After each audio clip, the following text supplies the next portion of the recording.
Sisters G and Testimony. Salamat po ako sa mga gifts at mga peace of mind na binibigyan mo po sa akin during times of hardships, na binibigyan mo po ako ng peace of mind, na mga peace of mind ng pamilya ko po, at like finances, natutulungan po ako pag nahihirapan ako sa buhay, natutulungan po niyo ako. Kahit marami na nangyayari sa surroundings ko, na bibigyan mo pa rin ako ng peace of mind. At nagpapasalamat po ako for another year. Salamat po. Sister Cherry answered prayer testimony. Nagpapasalamat ako sa Panginoon sa kabutihan niya sa buhay ko. Hindi lang sa buhay ko, sa buhay ng husband ko, ng anak ko, at sa family ko.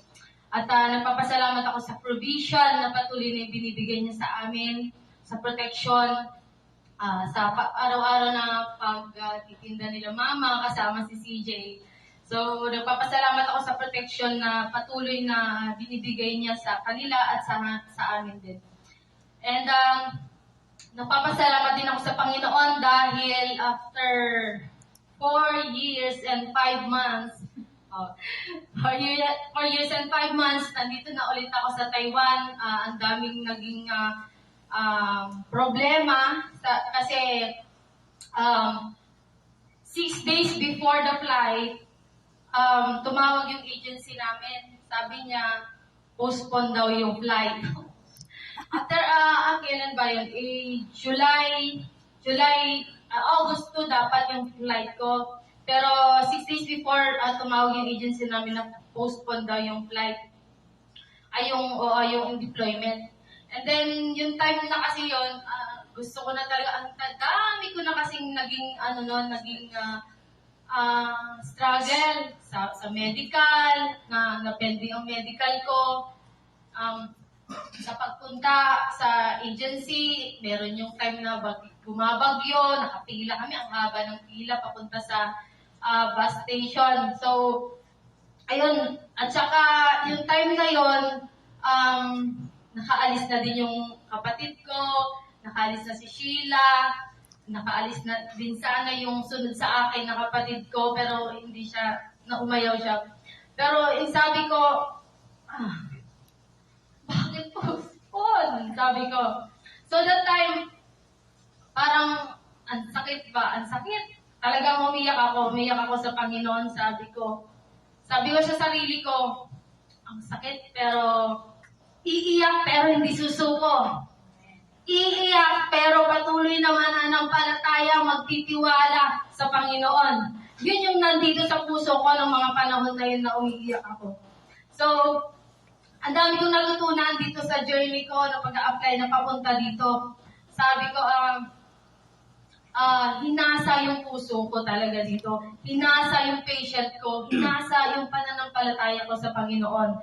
So, ayun, yung time na yun, nakaalis na sila, sabi ko, mag-agent na lang kaya ako, magpaalis lang, yung mga kapit-dahay ko, iyain ko na lang kaya na, mag-abroad, at ako na lang yung, mag-agent. So, iniisip ko na panagawa minsan sa mga, sa mama ko, ganun. So, ayun, papasalamat ako sa Panginoon dahil, siyang nagpapalakas sa akin, siya nagbibigay ng encouragement sa akin. Ang pinanghahawakan ko ay dito sa matatagpuan sa Isaiah 40 verse 31, "Those who wait upon the Lord shall renew their strength." So yun yung pinanghahawakan ko that time kasi pagod na ako.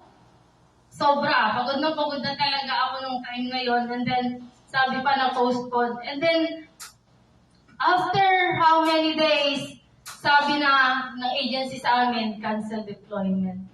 So, hindi sinabing cancel deployment, hindi na talaga ako umiyak doon kasi binuhos ko na doon sa postpone kasi alam ko na yung postpone, cancel talaga yun. So, sabi ko sa Panginoon, Lord, alam ko, wala pa yung sa akin. Pero mag-aantay ako. I will trust the process and I will trust you. Yun yung nandito sa isip ko, yun yung nandito sa puso ko na pinanghahawakan ko na yung Panginoon gagawa ng paraan, yung Panginoon may prepare na mas mabuti para sa akin. At naniniwala din ako na yung time na yun na pinagdadaanan ko ay meron talaga siyang hinahasa sa akin.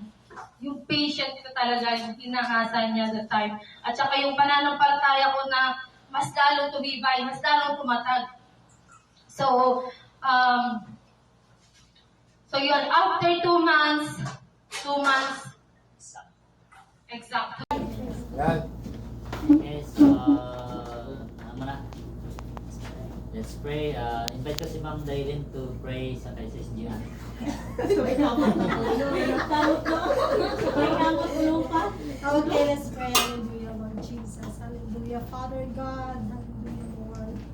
Father in heaven, we thank you, oh God, for this day, oh Lord. Indeed, oh God, you make beautiful, oh God, in your perfect time. And right now, we will, God, ought to give you praise, oh Lord, for the life of Chian, oh God, that you have brought her here, Father in heaven, that you will let her see, oh God, the goodness, oh God, of the goodness, Lord God, in her life, Lord, as she grow, Father God, her faith in you, oh Lord Jesus. And today, Father God, we are so blessed that we will be able to celebrate the special day together with her.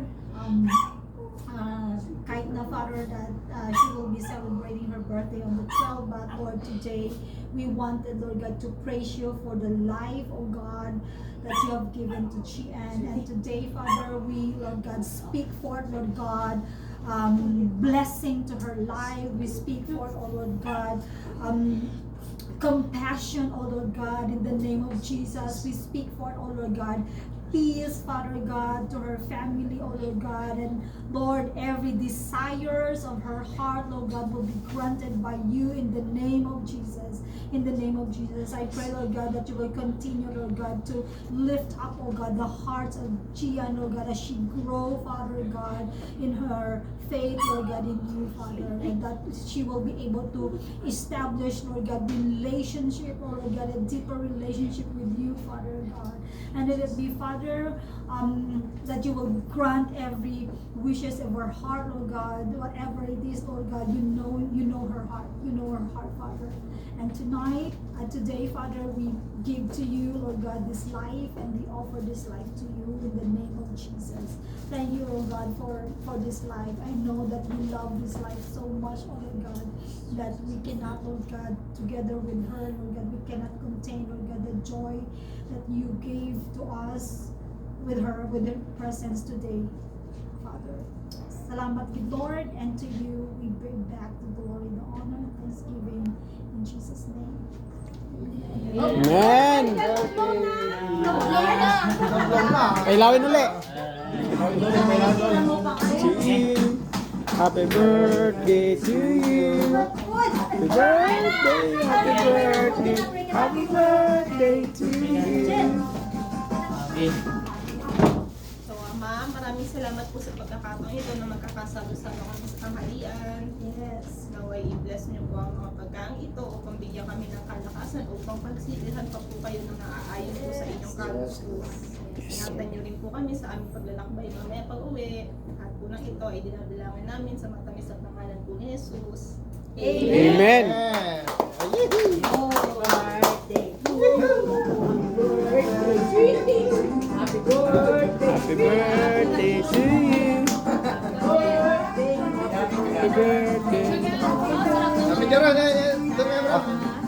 Ano yun? Picture pala, picture daw.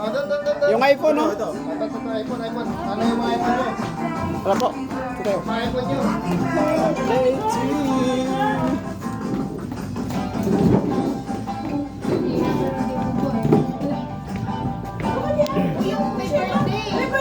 Ayan, sa gitna yun. Para sa likod niya.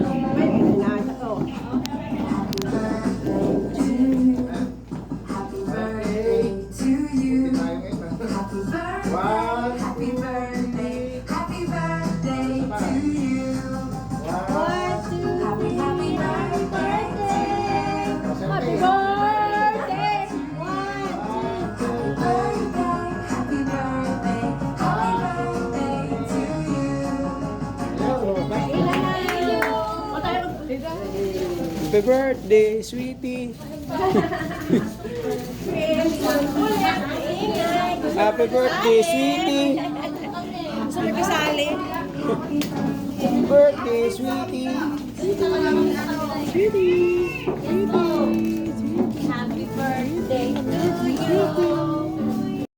Happy birthday, Sister Agio.